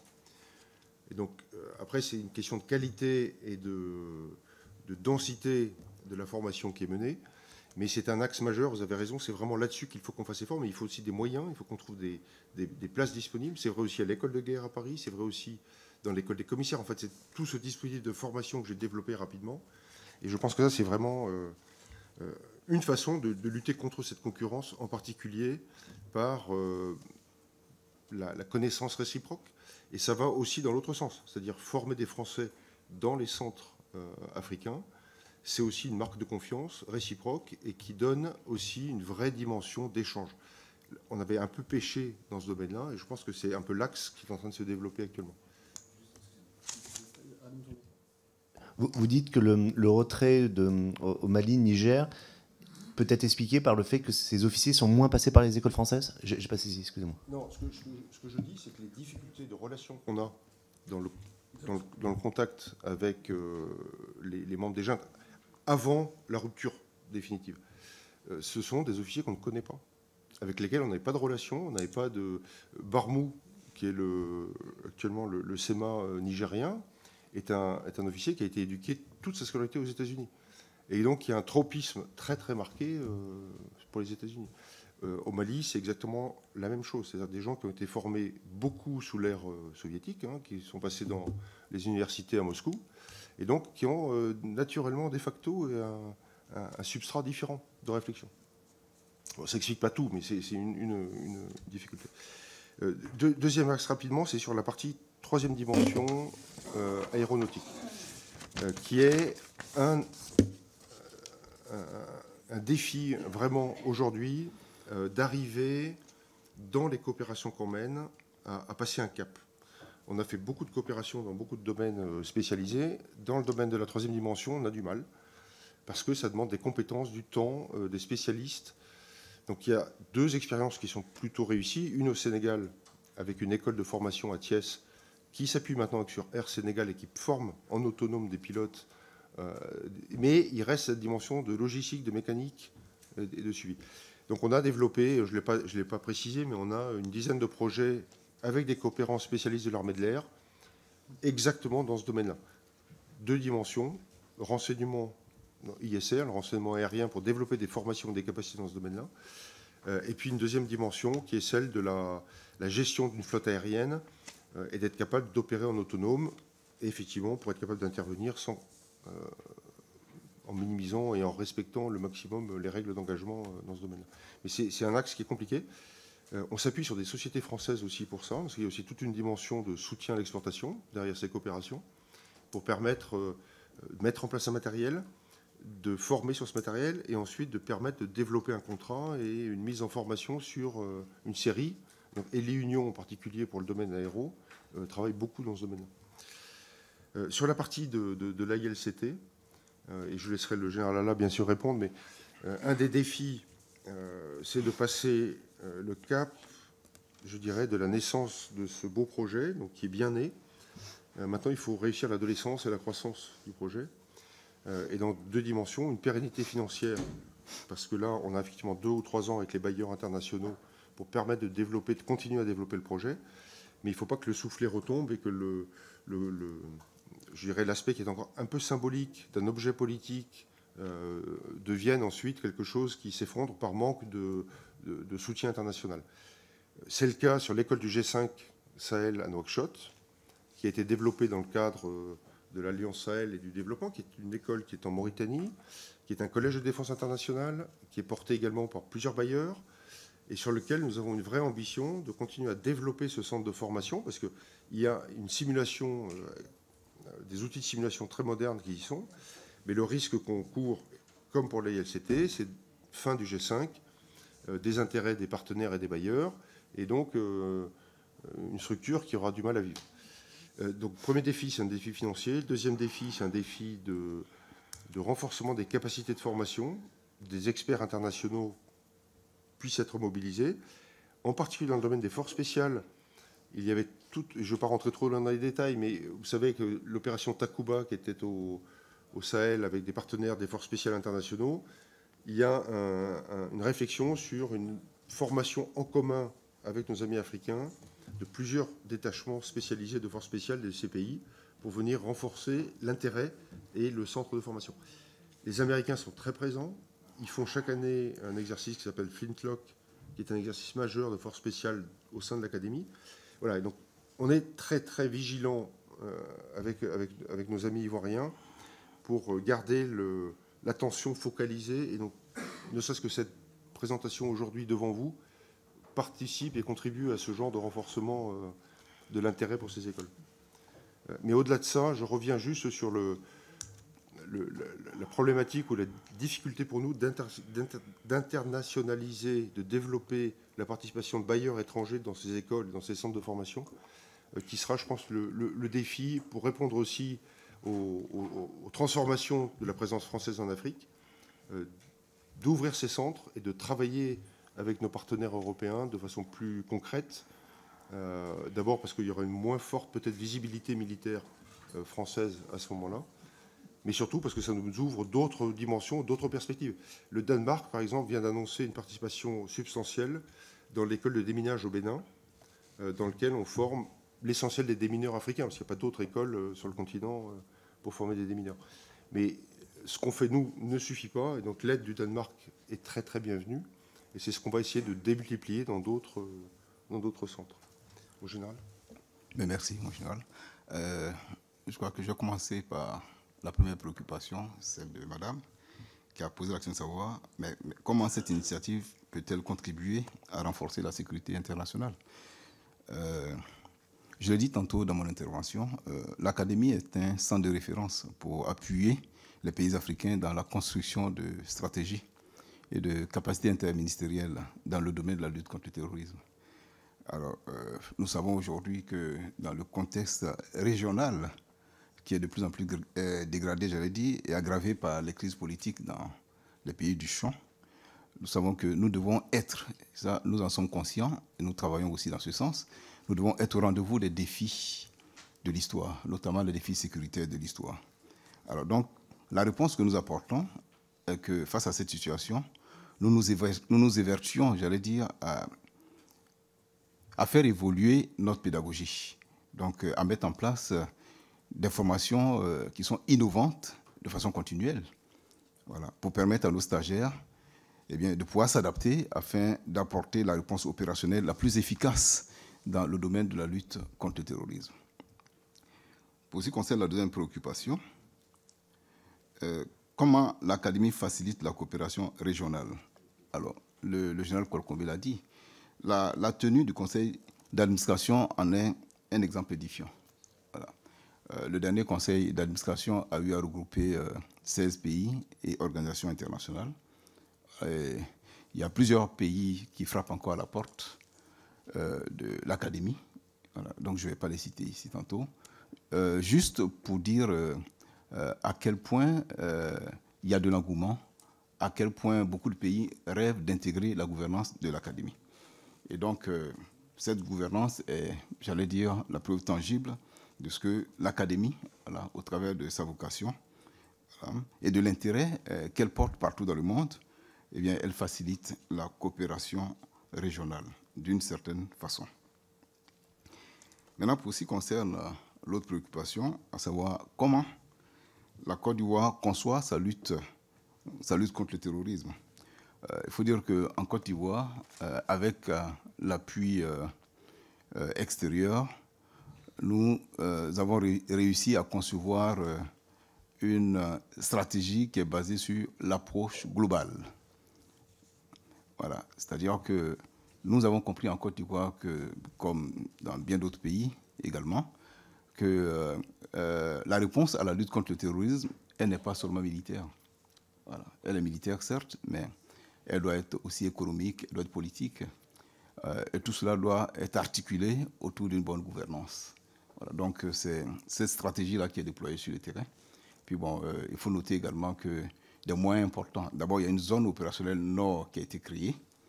Voilà, parce que la zone opérationnelle nord, c'était la zone la plus sensible en son temps, qui a été créée, et des moyens conséquents ont été mis à disposition des forces de défense et de sécurité, voilà, qui ont été déployées dans le nord, et on procède régulièrement au renforcement de leurs capacités. Il y a certaines de ces forces qui passent à l'Académie, voilà, pour bénéficier du renforcement de capacités. Voilà, et puis il y a des structures qui ont été créées par le président de la République, notamment le CROAT, le Centre de renseignement opérationnel antiterroriste, l'Académie, et j'en passe. Donc c'est toutes ces structures-là qui ont fait l'objet d'une véritable stratégie qui a été bien pensée et mise en œuvre sur le terrain, qui permettent à la Côte d'Ivoire de bénéficier d'une certaine stabilité. Voilà ce que je voulais dire. Oui. Merci beaucoup, mon général. On va continuer, si vous le souhaitez, là, à prendre encore 2 séries de questions. Pour le groupe Les Républicains, la parole est à Hubert Brigand. Merci, Monsieur le Président. Monsieur le général Colcombet, Monsieur le général Alla, peut-être que ma question va se recouper avec des questions qui viennent d'être posées. Donc, le 28 janvier dernier, donc le Mali, le Niger et le Burkina Faso ont annoncé leur retrait de l'Alliance des États du Sahel, AES, et de la CEDEAO, la Communauté économique des États de l'Afrique de l'Ouest.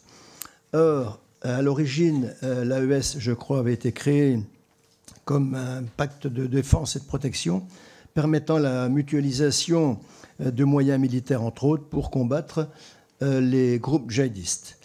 L'influence déclinante de la France au fil du temps et la perte de pouvoir de la CEDEAO sur ses membres ont conduit à l'émergence d'acteurs nouveaux, comme la Russie par exemple. La Russie qui aujourd'hui, je crois, importe grosso modo 40% des armes en Afrique, qui vient d'envoyer, semble-t-il, 200 miliciens de Wagner pour fournir une protection et un parapluie sécuritaire au gouvernement, arrivé au pouvoir, bien souvent d'ailleurs, ces gouvernements par des coups d'État. Alors incontestablement, au fil du temps, la France, je pense, n'a pas anticipé, n'a pas pris la mesure de l'évolution de cette réalité géopolitique en Afrique. Alors, question, quel est aujourd'hui l'impact de cette nouvelle redistribution, de cette nouvelle réalité sur la lutte contre le terrorisme au Sahel? Est-ce que ça change des choses? Et comment la France peut, dans le futur, continuer à nouveau à peser dans cette finalement concurrence et dans cette lutte cruciale, entre autres, afin de continuer à protéger ses concitoyens? Merci. Pour le groupe démocrate, la parole est à Josie Poeto. Oui, merci Monsieur le Président, mes chers collègues. Merci messieurs les généraux. Donc au nom de mon groupe, effectivement, je voudrais commencer par vous remercier pour la qualité de vos interventions et qui étaient en même temps aussi très, très enrichissantes pour notre rédaction. Avec le nouveau millénaire, le continent africain a connu des mutations importantes. La croissance économique a porté des transformations sociales d'ampleur inédite. Et pourtant, l'Afrique reste le continent d'un certain nombre de vulnérabilités, avec des instabilités politiques ou des situations économiques très contrastées d'un pays à l'autre. Le développement durable de l'Afrique ne concerne pas que l'Afrique, ouverte au monde. Il touche la France et s'adresse aussi à l'Europe, tant sur le plan de nos échanges présents et futurs que sur le plan de la sécurité, alors que nous voyons bien à quel point les forces obscures à l'œuvre portent le fruit de grandes déstabilisations. L'ADN européen du groupe démocrate nous pousse naturellement à favoriser l'action de l'Europe pour renforcer nos relations avec l'Afrique, renforcer tous les leviers d'opportunité au service de partenariats équilibrés entre Africains, Français et Européens. Si nous ne nous engageons pas dans cette voie, d'autres le feront à notre place. D'ailleurs, cette compétition est déjà bien réelle. Il s'agit aussi de savoir comment renouer de solides liens quand cela est nécessaire. Notre groupe rappelle, quoi qu'il en soit, que les enjeux de défense ne peuvent pas être évoqués sans y introduire la question d'un développement économique, social et environnemental et au bénéfice direct des populations. Cela étant dit, ma question s'adresse au général Colcombet au titre de sa responsabilité à la direction de la coopération de sécurité et de défense. La France dispose, vous l'avez largement rappelé, dans une douzaine de pays africains, d'écoles nationales à vocation régionale, ce qu'on appelle les ENVR. Les formations dispensées apparaissent comme un des éléments clés de la politique de coopération française. Général, alors que nous connaissons un tournant, même si vous l'avez aussi déjà abordé sous une certaine forme, nous connaissons un tournant dans notre relation de confiance avec l'Afrique. Pensez-vous que ces écoles répondent encore et toujours aux enjeux qui avaient provoqué leur création? ou bien estimez-vous désormais nécessaire de les faire évoluer dans le but de marquer, de symboliser un changement d'approche de la part de la France, et si tel est le cas, sous quel format? Je vous remercie. Merci. Pour le groupe socialiste, la parole est à Anna Pic. Merci, Monsieur le Président. Messieurs, évidemment, arrivé à cette heure, nous avons déjà abordé un certain nombre de points et je vous remercie, messieurs, pour la complétude de votre intervention liminaire. Arrivé aussi au stade de notre cycle sur l'Afrique, nous avons évidemment aussi abordé beaucoup de points et fait évoluer notre réflexion. Cycle d'audition complété par une mission qui nous a permis de rencontrer à la fois des autorités locales, mais aussi les organisations régionales que sont la CEDEAO et l'Union africaine. À ce titre, je crois que il serait intéressant de poursuivre la réflexion qui a été initiée et sur laquelle vous avez commencé à répondre sur le partenariat. Le cadre aujourd'hui, vous l'avez dit, de cette académie est un cadre d'abord bilatéral, de partenariat bilatéral. Et pour aller un peu plus loin dans la réflexion, nous avons pu voir, et vous avez évoqué, la nécessité parfois de relocaliser des écoles en raison des difficultés liées aux partenariats bilatéraux. Est-ce qu'aujourd'hui, il serait possible d'envisager, au regard de l'apport de l'Union européenne d'ailleurs dans cette école et dans ce type d'école, et de la nécessité de fixer des financeurs internationaux et européens, est-ce qu'il aurait été possible et qu'il serait envisageable de passer directement par un cadre communautaire pour travailler avec, en parallèle, finalement, en vis-à-vis avec les organisations régionales et l'Union africaine? Il est évident que la lutte contre le terrorisme, les groupes djihadistes sont sur une zone large, transfrontalière, et qu'à ce titre, ça mérite donc une réponse de sous-région ou continentale, et que peut-être que les partenariats que nous pourrions directement mener, les politiques directement menées avec une organisation régionale ou une organisation continentale, pourraient permettre d'éviter l'écueil des relations qui sont toujours empreintes d'une histoire qui est la nôtre, celle que nous avons avec le continent africain, et qui, des fois, vient s'inviter dans des partenariats stratégiques. Merci. Merci. Mon général. Il y a beaucoup de choses, effectivement, dans ces questions. Peut-être rapidement commencer sur la problématique de Russie, Wagner, de la perte d'influence. Je sors un peu de mon cadre de directeur de la coopération, mais je pense qu'il faut regarder le temps long. Ces histoires de Wagner, de Russie, ne vont pas durer. C'est de l'exploitation très concrète des pays, avec les mines en particulier, et je pense que le fruit tombera tout seul.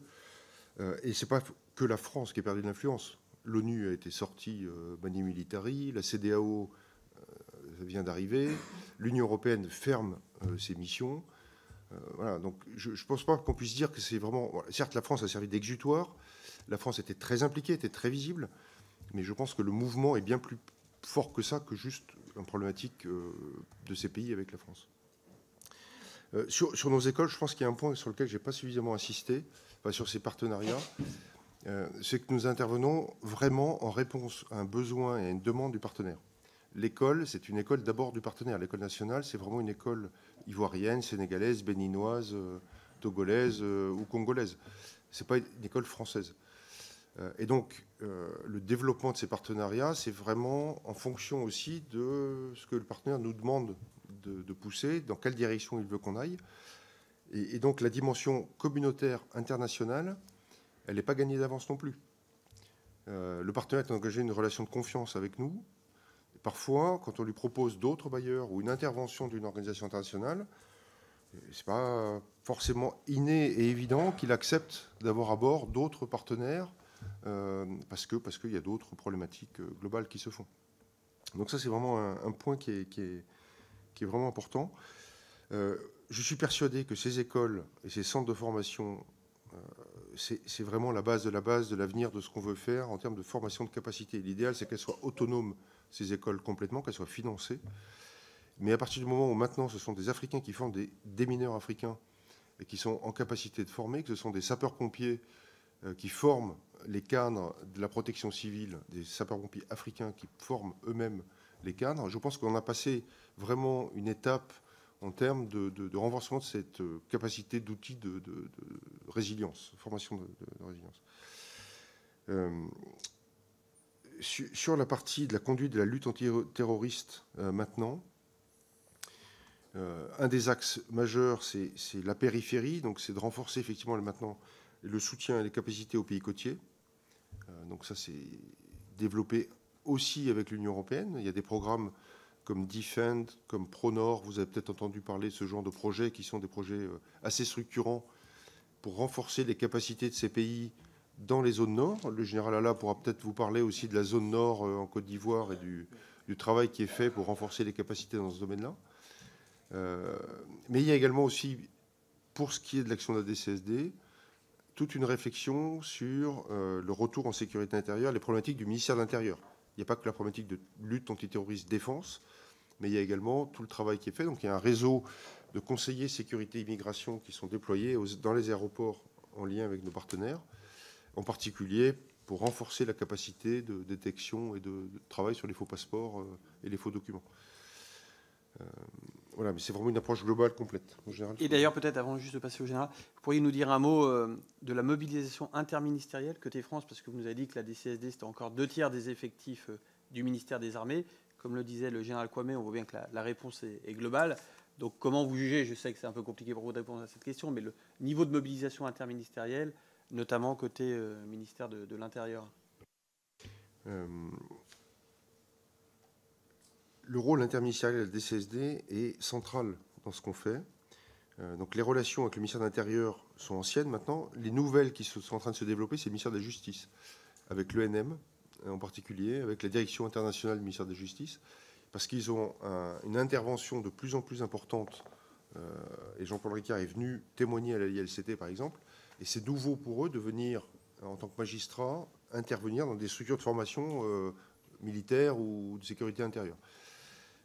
Mais c'est vrai aussi avec la douane, on en a un peu parlé, parce que là aussi, il y a une vraie dimension de fragilisation de ces États par du trafic criminel organisé, par les narcotrafiquants. Donc, il y a également des douaniers, en plus des douaniers qui sont déployés en tant que douaniers de liaison, officiers de liaison spécialisés dans la douane, dans des formations, dans des renforcements de capacités spécialisés sur ces histoires de trafic de douane. Donc, l'axe interministériel est très important, parce que c'est vraiment, je pense, le cœur de positionnement de l'opérateur des CSD, avec tout le sens que ça prend de pouvoir travailler sur tout le spectre et avoir une action un peu globale, en fait. Bien noté, mon général. Je vous remercie. Alors, pour ce qui concerne le retrait de l'Alliance des États du Sahel, je dois dire que cette question ne fait pas partie du cadre de mon intervention. Voilà. Tout ce que je voudrais juste dire, c'est que ce retrait va avoir des conséquences politiques, économiques et sécuritaires sur l'ensemble de la sous-région ouest africaine à court, moyen et long terme. Maintenant, pour ce qui concerne le nord de la Côte d'Ivoire, en 2 mots, sachez que le président de la République a pris un décret pour créer la zone opérationnelle nord. Il y a des troupes, forces de défense et de sécurité qui ont été déployées et qui ont bénéficié d'un renforcement de capacité. Et pour ce qui nous concerne, nous, à l'Académie, des dispositions sont prises quand cela est possible, eh bien, pour les impacter, voilà, au travers de nos 2 piliers, les piliers 1 et pilier 2, afin qu'ils soient en mesure d'assurer efficacement la défense de cette partie septentrionale du territoire de la Côte d'Ivoire. Je vous remercie. Peut-être sur la 3e question, comment vous vivez l'articulation de la coopération entre la relation bilatérale avec la France et l'Union européenne? Vous trouvez que chacun a bien son rôle, qu'on pourrait faire évoluer un peu les périmètres des uns et des autres? D'abord, il faut savoir que, je l'ai dit, mais je vais revenir là-dessus, que la création de l'Académie a fait l'objet d'une coopération bilatérale exceptionnelle entre la Côte d'Ivoire et la France. Et bien plus tard, nous avons ouvert la gouvernance à l'international. Voilà. Mais nous avons un accord, comme je l'ai indiqué dans mon exposé tantôt, un accord intergouvernemental qui est en quelque sorte notre Constitution, voilà, qui constitue le ciment, voilà, donc le ciment de l'Académie. Et nous nous évertions à faire en sorte que, et au sein de cet accord, d'ailleurs, nous avons fait en sorte que la France et la Côte d'Ivoire aient non seulement une voix délibérative, mais un droit de veto. Voilà, nous sommes les seuls à pouvoir disposer d'un droit de veto. Maintenant, pour ce qui concerne les membres actifs, ils ont une voix délibérative et les membres associés ont une voix consultative. Voilà, donc voilà, je pense que les choses ont été bien cadrées. Voilà. Ce qu'on retient un petit peu, c'est la relation bilatérale permet d'impulser facilement, de poser des concepts et qu'ensuite les partenaires permettent de donner plus d'ampleur. C'est ça que vous voulez dire, mon général? Oui. Très bien. Eh bien. Écoutez, je vous propose mon général, vous souhaitez... C'est juste un complément, parce que c'est dans les axes les travaux de réflexion que vous menez, il y a un travail qui n'est pas complètement abouti pour nous, qui est la liaison opérateur français, Union européenne, travail sur les fonds européens qui sont multiples, qui se démultiplient, la FEP, le NDC, les outils du FPI. Et dans ce domaine-là, il y a peut-être un peu de cohérence ou de renforcement à mettre ou à réfléchir. Les Espagnols ont un opérateur unique qui s'appelle la FIAP, qui est très puissant. Et dans la concurrence de l'accès aux projets européens pour développer des projets de coopération dans lesquels la France, derrière, bénéficiera d'une influence certaine par ses outils, par sa capacité à mettre en œuvre des coopérations. Il y a toute une réflexion sur ce champ des outils européens, de mise en œuvre des outils européens, qui est une vraie question. Bien noté. Donc nous allons prendre la dernière série de questions. La parole est à Patricia Lemoine. Merci, Monsieur le Président. Général Colcombet, Général Kwame, merci pour vos présentations très, très claires. Ma question porte sur les offensives que subit l'Afrique dans le champ informationnel et la manière dont les ENVR s'emparent de cet enjeu. Elles assurent une formation dans des domaines variés tels que le maintien de la paix, la cybersécurité ou encore la lutte contre le terrorisme, comme c'est le cas à Abidjan. Or, nous le savons, le continent africain est exposé à une guerre informationnelle menée par des pays tels que la Russie, la Chine ou encore la Turquie. Ceux-ci véhiculent par la diffusion de propagande anti-France ou des fake news des narratifs visant à remettre en cause la coopération de sécurité entre notre pays et les partenaires africains. Ces menaces s'intensifient et elles peuvent donner lieu à des opérations de déstabilisation importantes, comme nous l'avons vu au Niger l'été dernier. Je souhaite donc savoir dans quelle mesure ces enjeux sont pris en compte dans l'offre de formation que nous proposons à nos partenaires. Je vous remercie. Merci. La parole est à Jean-Pierre Cubertafond. Non? Eh bien, écoutez, on va passer directement à Nathalie Serre. Merci, Monsieur le Président. Général Colcombet, Général Kwame, merci d'abord pour vos propos liminaires. J'ai une série de questions. D'abord, pour le général Kwame, j'aimerais savoir, général, quel est votre parcours? Comment on se retrouve à la tête d'une académie telle que la vôtre? J'ai fait un petit peu de recherche et je ne vous ai pas trouvé. Donc, je vous laisse, par curiosité, tout simplement, savoir quel était votre parcours. Quel était votre parcours? Ensuite, j'aimerais savoir comment... Vous avez parlé tout à l'heure de la sélection des candidats sur lesquels pouvaient être associés, c'est ce que demandent les membres associés, je crois, vous avez dit. J'aimerais savoir sur quels critères, enfin, comment se fait la sélection des candidats. Et pour vous, Général Colcombet, je voudrais savoir... j'ai vu dans le tableau des financements... j'ai pas vu la ligne de la France, donc je voulais savoir comment ça se passait. Et puis, surtout, je voulais savoir le matériel qui est utilisé à l'Académie. De quelle nature est-il? Est-il français? Est-il européen? Qui a la main là-dessus? Et voilà, je voulais savoir si c'était un vecteur ou pas de la qualité de la BITD française. Voilà. Très bien. Je ne vois plus de questions. Je vais être sûr de n'oublier personne. Donc, mon général, je vous en prie. Ah, pardon, excusez-moi, je vous en prie. Merci, Monsieur le Président. Messieurs les généraux, je vous remercie de votre présence et de nous avoir enrichis sur ce rendu. Lors du 6e sommet Union européenne-Union africaine, le 17 et 18 février 2022, les dirigeants européens et africains se sont engagés sur de nouvelles coopérations.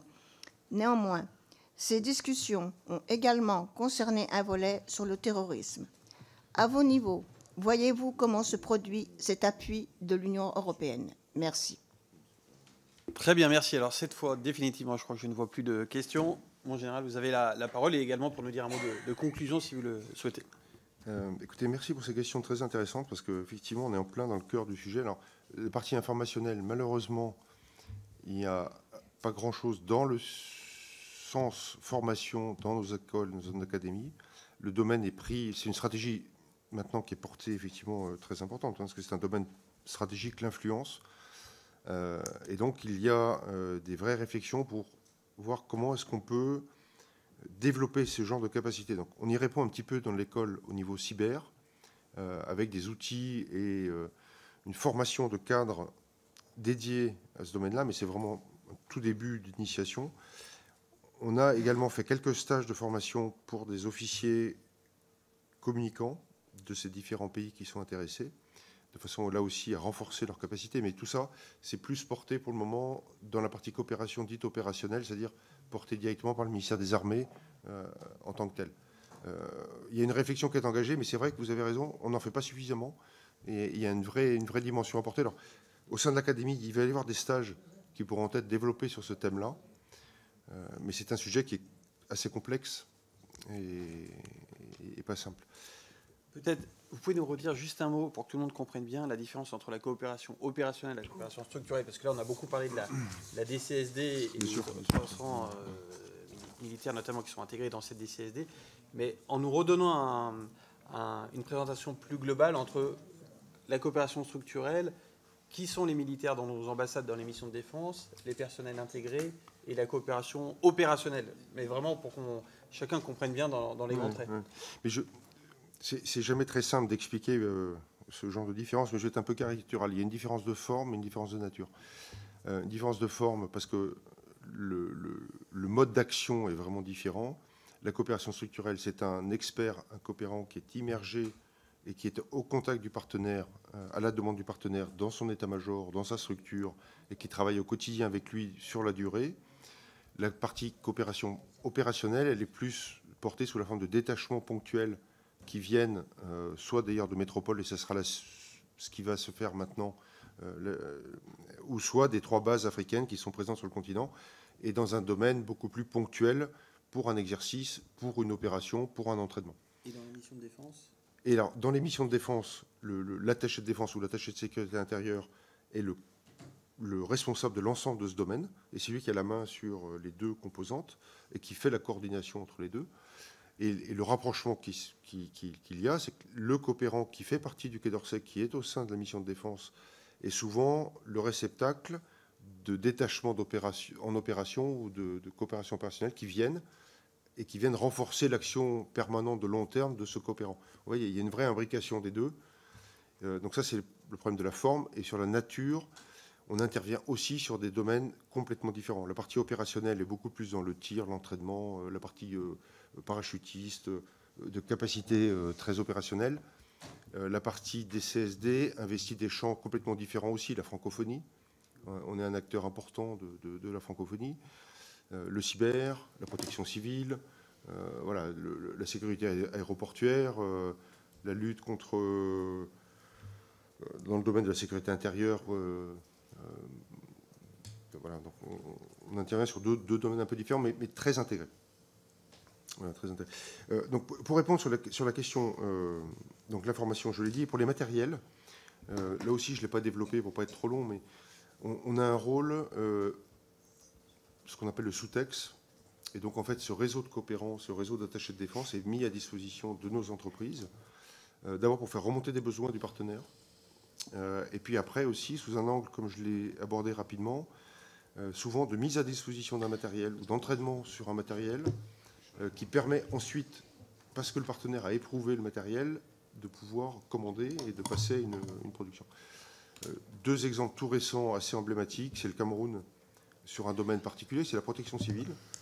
les entreprises gruaux des hôtels et l'Union viennent de décrocher des marchés importants en équipement de matériel de secours pour la protection civile camerounaise par l'action combinée de ces formations et du coopérant et des matériels qu'on a mis en place. C'est vrai également dans d'autres domaines, maintenant sur les drones, beaucoup. En Mongolie aussi, il y a un programme porteur.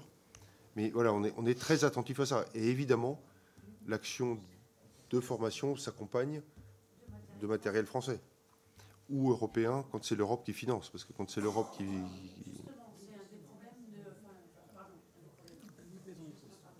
Pardon, justement, c'était aussi une de mes questions. Le fait de faire entrer des partenaires européens ne signifie-t-il pas qu'à moyen terme, les camions seront allemands et les crayons belges? Enfin, voilà, c'est aussi un sujet.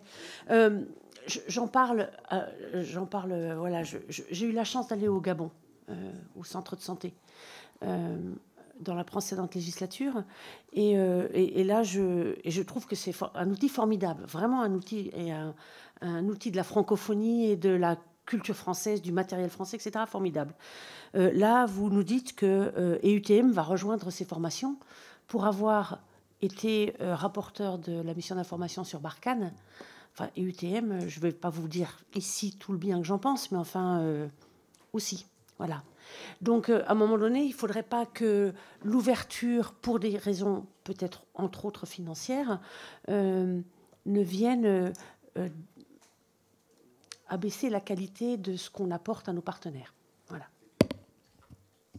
Non, c'est très clair. C'est très clair. Et alors, EUTM, je pense que l'Union européenne a aussi à tirer aussi les leçons, les conséquences d'un système peut-être un peu compliqué et lourd comme EUTM, et donc veut évoluer et va calquer son action de coopération, ou fait un essai en tout cas avec cette nouvelle mission PSDC qui s'appelle, donc je vous l'ai dit, EU SDI, Security Defense Initiative, pour mettre en place dans ces missions de délégation de l'Union européenne des conseillers militaires, des conseillers sécurité intérieure, plus des coopérants. En fait, un peu le modèle porté par la DCSD, et très intéressé, effectivement, pour venir envoyer des experts qui pourront être des experts, bien sûr, européens, non pas, mais aussi français, au titre de cette mission, dans ces centres.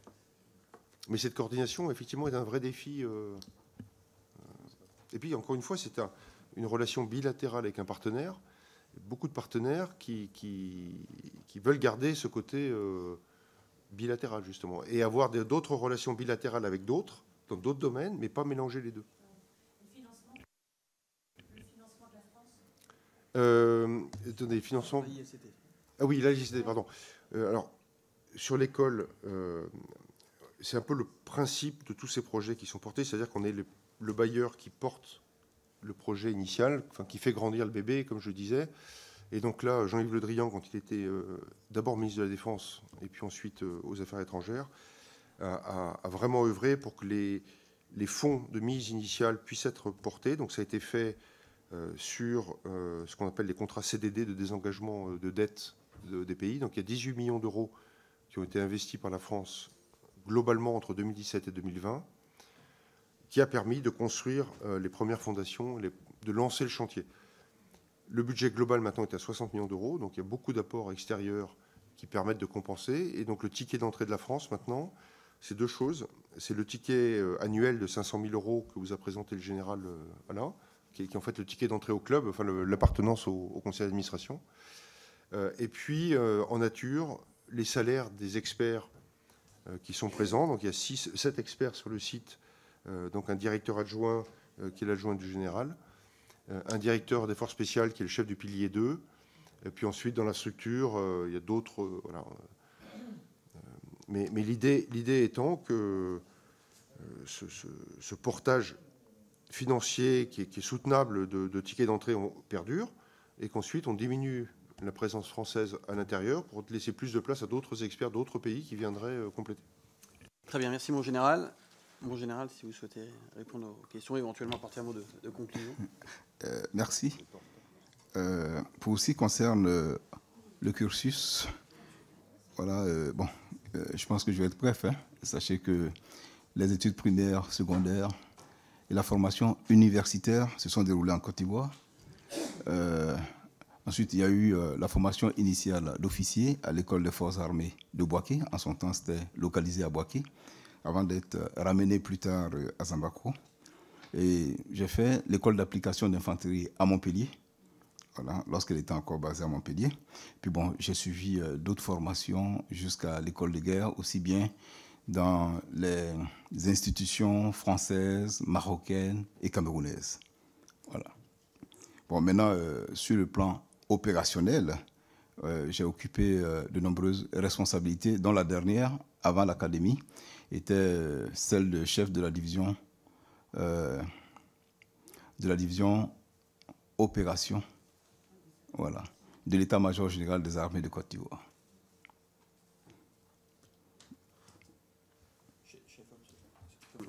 L'équivalent en France du sous-chef opération. Exactement. Exactement. Du CPCE. Voilà, tout à fait. Ouais. Et alors, mon général, sur les différents sujets, il y avait le sujet du champ informationnel que vous aviez déjà un peu abordé. Finalement, on voit bien que le terrorisme aussi prospère sur un peu sur de la désinformation. Et il y avait la question également qui vous avait été apportée de la sélection des candidats, finalement, à l'AICT. Effectivement, parce que j'allais y répondre. Pour ce qui concerne la sélection des candidats, sachez que l'offre de formation est d'abord validée par la DCSD et l'Académie internationale de lutte contre le terrorisme. Et à l'issue, elle est adressée aux pays partenaires, voilà, à travers les différents postes de l'Académie. Et puis, ces pays partenaires, après, identifient leurs candidats, sélectionnent leurs candidats, et nous font parvenir la liste des candidats à l'Académie. Voilà. Donc, voici le processus de sélection de nos candidats. En fait, il faut dire que le public que nous recevons à l'Académie est d'un statut divers. Voilà. Il y a non seulement des officiers, des sous-officiers, des militaires du rang, qui interviennent pour la plus grande partie d'entre eux dans le pilier 2, donc le pilier armé, mais aussi le pilier 1, qui est le pilier interministériel. Mais aussi, on a des civils, entre guillemets, des préfets, des magistrats, on a des personnels de l'administration financière et pénitentiaire, on a des policiers, des gendarmes et des militaires. Voilà. Oui. Très bien, mais écoutez, je ne vois plus de questions cette fois. Donc écoutez, mais il nous reste à vous remercier tous les deux pour vos présentations, à la fois pour, en général, sur la présentation globale de la DCSD, également de l'ensemble de vos actions et vos pistes, j'allais dire, de croissance à la fois géographique et thématique.